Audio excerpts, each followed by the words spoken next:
Assalamualaikum warahmatullahi wabarakatuh. Alhamdulillahi wa kafa.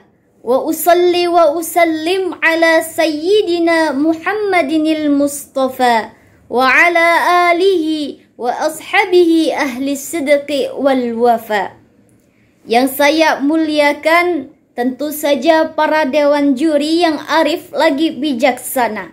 Yang saya hormati sahabat dakwah serta para hadirin dimanapun Anda berada. Pertama-tama, marilah kita panjatkan puja kepada Allah yang Maha Kuasa. Puji kepada Sang Ilahi Rabbi serta syukur kita haturkan kepada Zat yang Maha Ghafur. Salawat bertangkaikan salam semoga selalu tercurah limpahkan kepada pahlawan revolusi Islam, Habib tertinggi anti korupsi, jaksa termulia anti durhaka, Habibana wa nabiyana wa rasulana Muhammad sallallahu alaihi wasallam, serta kepada para keluarganya dan juga sahabatnya, dan mudah-mudahan sampai kepada kita selaku umatnya. Amin ya rabbal alamin. Hadirin yang berbahagia, pada kesempatan ini izinkanlah saya memberikan pesan singkat dengan tema makna kepahlawanan dalam Islam di era milenial.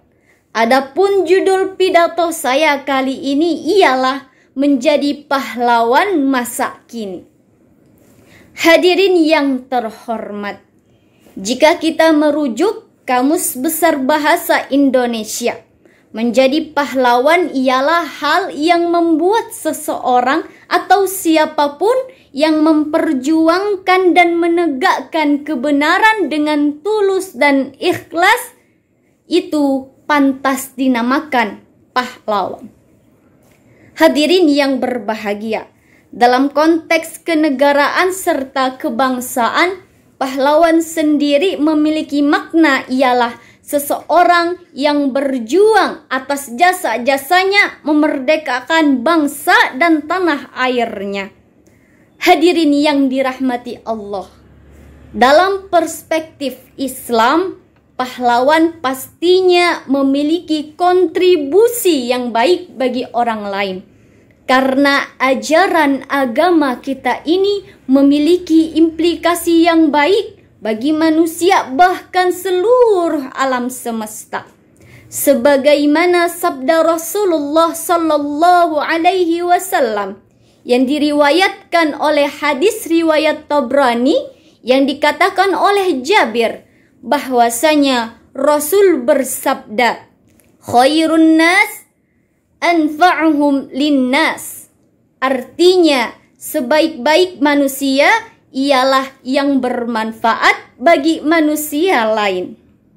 Bahkan Allah sendiri bersabda di dalam Quran surah Al-Anbiya ayat 107. Allah berfirman, A'udzu billahi minasyaitonir rajim. Wa ma arsalnaka illa rahmatan lil alamin. Ila akhir ayah. Artinya, dan tidaklah kami utus kamu melainkan sebagai rahmat bagi semesta alam. Hadirin yang berbahagia, setiap tanggal 10 November kita memperingati Hari Pahlawan. Ada baiknya momentum ini bukan hanya kita jadikan hari kebangsaan, namun juga hari keislaman. Mengapa demikian? Karena Islam sendiri sangat menjunjung tinggi pahlawan-pahlawan. Bukan hanya pahlawan keagamaan, namun juga pahlawan kebangsaan, pahlawan kemanusiaan, semua kepahlawanan yang dijalankan dengan ikhlas, menuntut ridho dari Allah serta menegakkan nilai-nilai luhur bangsa ini. Hadirin yang terhormat, pahlawan Berbeda-beda rumusan tentangnya. Tergantung siapa yang dimaksud dan tergantung di mana tempat itu. Tetapi secara umum kita dapat berkata bahwa pahlawan ialah seorang yang pemberani yang melakukan aneka kegiatan positif untuk kepentingan orang banyak. Pahlawan itu akan terus berjuang sampai tujuannya tercapai atau modalnya telah habis. Dulu pahlawan kita berkata merdeka atau mati. Kini kita tidak lagi berjuang untuk meraih kemerdekaan, tetapi kita berjuang untuk mengisi pembangunan bangsa. Kita berjuang menghindarkan seluruh aneka hal-hal yang negatif bagi bangsa kita. Hadirin yang terhormat, di dalam ajaran agama kita sendiri, pahlawan disamakan dengan kata syahid. Artinya gugur. Syahid ini memiliki dua makna. Yang pertama, disaksikan dan menyaksikan. Seorang pahlawan disaksikan oleh masyarakat melakukan kegiatan-kegiatan positif untuk kepentingan orang banyak. Di lain sisi, pahlawan juga menyaksikan. Banyak sekali yang mereka saksikan. Antara lain keadaan kita saat ini. Bagaimana cara kita mempertahankan dan memperjuangkan cita-cita serta pencapaian-pencapaian mereka. Jikalau tidak baik, maka mereka akan menangisi dan menyesali kita. Hadirin rahimakumullah. Agama Islam pastinya tentu memuliakan para pahlawannya. Misal saja kisah para pejuang perang Badar, di mana Allah mengangkat kisah ini di dalam Quran surah Al-Anfal ayat 41. Allah berfirman, "Wa ma anzalna ala 'abdina yaumal furqan yaumal taqal jam'an." Artinya, dan kepada apa yang kami turunkan kepada hamba kami di hari Furqan, yaitu bertemunya dua pasukan. Hadirin rahimakumullah. Maka dari itu, makna kepahlawanan masa kini harus kita kaitkan dengan bagaimana mengisi pembangunan. Antara lain yang dapat kita lakukan, pertama, upaya memberantas korupsi. Seseorang yang dengan gigih melakukan aneka kegiatan positif untuk menghindarkan masyarakat dari terjadinya korupsi ini pantas dinamai pahlawan masa kini. Yang kedua, ialah salah satu syarat kepahlawanan adalah ketulusan. Mencapai sesuatu tanpa pamrih untuk mencapai tujuan, memang hanya Allah lah yang pantas menilai. Maka dari itu, kita serahkan semuanya kepada Allah.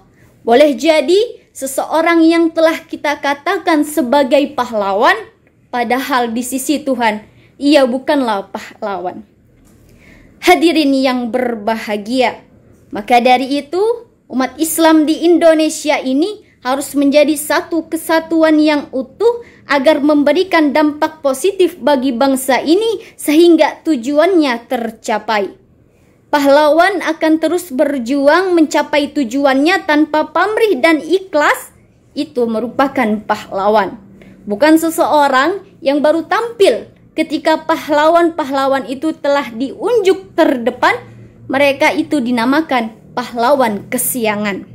Saya yakin dan optimis, insya Allah, jikalau kedua hal tadi kita lakukan dengan semaksimal mungkin, insya Allah akan tumbuh para pahlawan-pahlawan yang baru di era milenial ini, yang akan memajukan peradaban bangsa kita. Dan bukan itu saja, malah akan mengangkat derajat dan martabat peradaban Islam yang telah usang dengan waktu.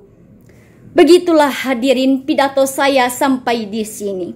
Mohon maaf atas segala khilaf dan salah kata.